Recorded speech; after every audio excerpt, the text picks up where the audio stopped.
नमस्कार दोस्तों।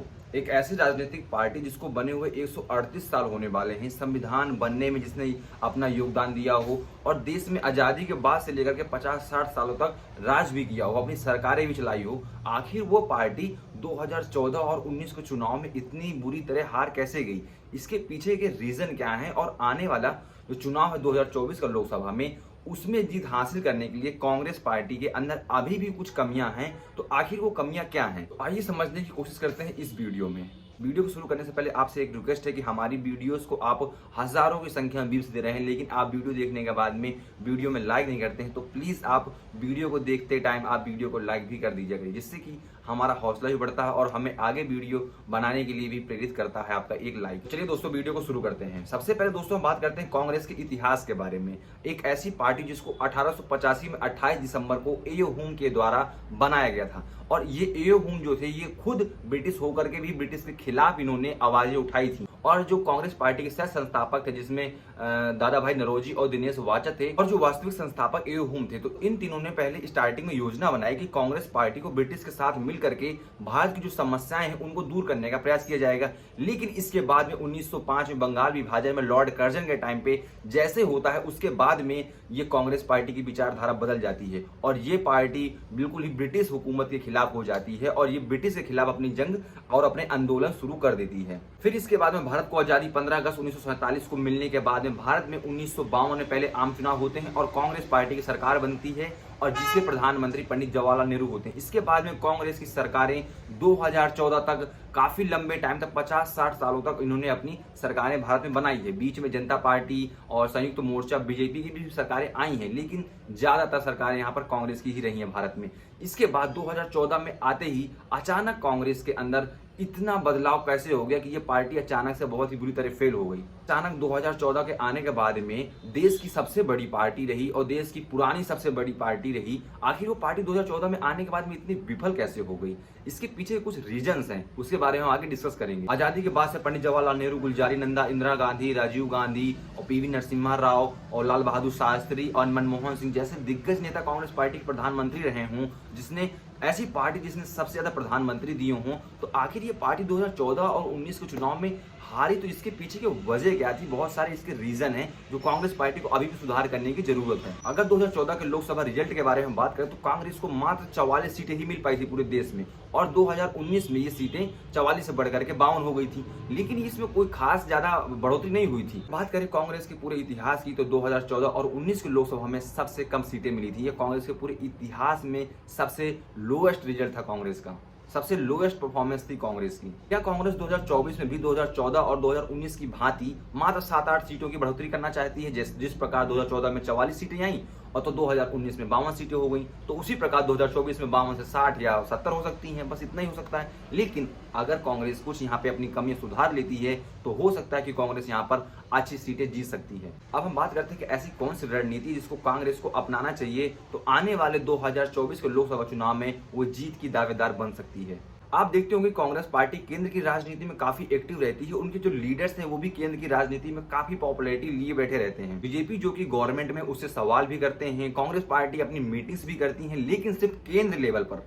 सब कुछ ठीक है, लेकिन क्या ये सिर्फ केंद्र तक ही सीमित रहना चाहिए? 2014-2019 के चुनाव में कांग्रेस को हारने की जो सबसे बड़ी वजह रही, उसमें रही क्षेत्रीय योगदान की कमी। कांग्रेस पार्टी जिस प्रकार आजादी से लेकर के भारत की राजनीति में कई ग्रामीण क्षेत्रों में और शहरी क्षेत्रों में हर जगह उसने अपने कार्यकर्ताओं को एक्टिव कर रखा था, लेकिन 2014 और 19 के चुनाव में ये कमी देखने को मिली। और आज भी वर्तमान समय प्रेजेंट टाइम में भी कांग्रेस की जो कार्यकर्ता हैं वो भी क्षेत्रीय स्तर में इतने ज्यादा एक्टिव नहीं है जितना कि वो केंद्र की राजनीति में एक्टिव हैं। सिर्फ केंद्र के ही मुद्दे उठाते हैं और केंद्र के जो नेता उनके बोल देते हैं, बस उन्हीं बातों को आगे बढ़ाने लगते हैं, जैसे कि बीजेपी करती है। लेकिन बीजेपी के अंदर एक चीज है जो देखने को मिली है कि बीजेपी अपने क्षेत्रीय जो छोटे छोटे दल हैं अपने जो उनको भी महत्व देती है और अपने छोटे छोटे पार्टी कार्यकर्ता हैं उनको भी महत्व देती है और प्रचार प्रसार में बहुत ज्यादा फोकस करती है।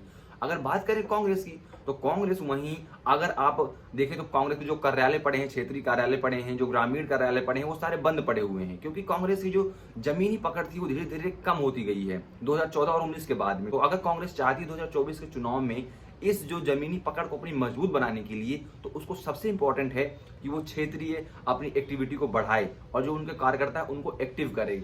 अगर आप कांग्रेस का कोई व्यक्ति, अगर गांव कोई कांग्रेस का समर्थक है, फॉर एग्जाम्पल अगर बात करें हम किसी ग्रामीण क्षेत्र की, कोई गांव का व्यक्ति है, वो कांग्रेस को सपोर्ट करना चाह रहा है, तो उसको कांग्रेस के उस सपोर्टर को बेचारे को झंडा भी नहीं मिलेगा कांग्रेस का, कि वो आखिर अपना झंडा दिखा के सबसे प्रचार कर पाए। क्योंकि कांग्रेस के जो कार्यालय हैं उनकी, वो तो कार्यालय सारे बंद पड़े हुए हैं, उनमें धूल धक्कड़ लगा हुआ, ताला लगा हुआ है, क्योंकि कांग्रेस अपना सिर्फ राजनीतिक केंद्र में फोकस किए हुए है और बाकी क्षेत्रीय जो राजनीति है उसमें कहीं ना कहीं कांग्रेस अभी कमजोर नजर आ रही है। राहुल गांधी जिस प्रकार भारत जोड़ो यात्रा कर रहे हैं, गांव-गांव, शहर-शहर जाकर के हर किसी से मिलने की कोशिश कर रहे हैं, तो कांग्रेस पार्टी को इसका फायदा उठाना चाहिए कि राहुल गांधी जहां इंपैक्ट डाल रहे हैं, जमीनी पकड़ मजबूत करने की कोशिश कर रहे हैं, तो कांग्रेस के कार्यकर्ताओं को इसको रिपीट करना चाहिए। वहां पे जाकर के अपनी एक्टिविटी बढ़ानी चाहिए, अपनी जो वहां पे उनकी जो उनकी प्रचार प्रसार की जो नीतियां है उसको वहां पे और ज्यादातर जाकर लोगों को बताना चाहिए। क्योंकि राहुल गांधी अगर वहां पे गए हैं किसी से मिलने, ज्यादा टाइम अगर वहां पे दोबारा उसको रिपीट नहीं किया जाता है कार्यकर्ताओं के द्वारा, तो वहां के लोग भूल जाएंगे कि आखिर कौन राहुल गांधी हमसे मिलने भी आया था।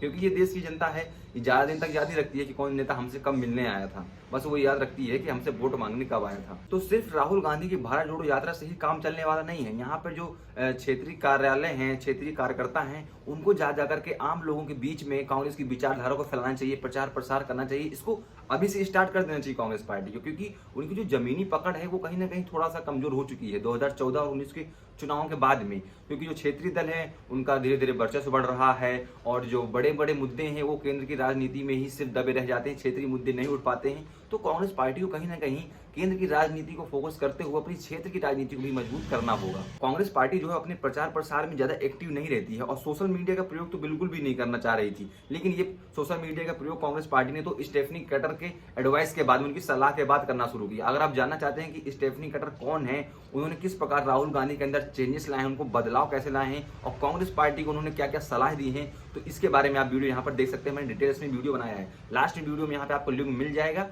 और अगर आप देखना चाहते हो तो नीचे मैं डिस्क्रिप्शन में भी लिंक डाल दूंगा।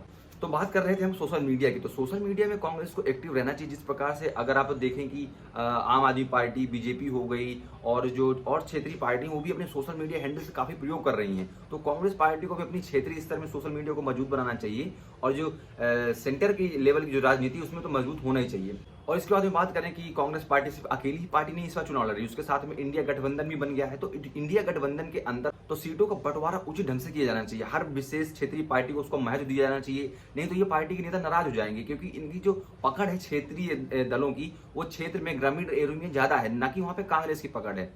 तो सिर्फ इस वजह से इनको क्षेत्रीय दलों को भी वहां पे महत्व देना चाहिए। तो इस प्रकार की कुछ मेजर पॉइंट्स हैं जो कांग्रेस पार्टी को ध्यान रखने होंगे अपने आने वाली 2024 की चुनावी रणनीति में। अगर वो इन पॉइंट्स का ध्यान रखती है और अपने गठबंधन के हर क्षेत्रीय पार्टी को भी अहमियत देती है और अपने आप को हर जगह एक्टिव रखने की कोशिश करती है, सिर्फ राहुल गांधी के फेस वैल्यू पे ही हर जगह जाकर चुनाव नहीं करना चाहिए जैसा कि बीजेपी करती है कि मोदी जी हर जगह जाते हैं, चुनाव लड़ते हैं। बट कांग्रेस पार्टी को हर लीडर्स को जाकर प्रचार करना चाहिए, क्योंकि इससे क्या होता है कि हर लीडर की पॉपुलैरिटी बढ़ती है, प्लस उसका हर एक एरिया में अलग अलग इम्पैक्ट होता है।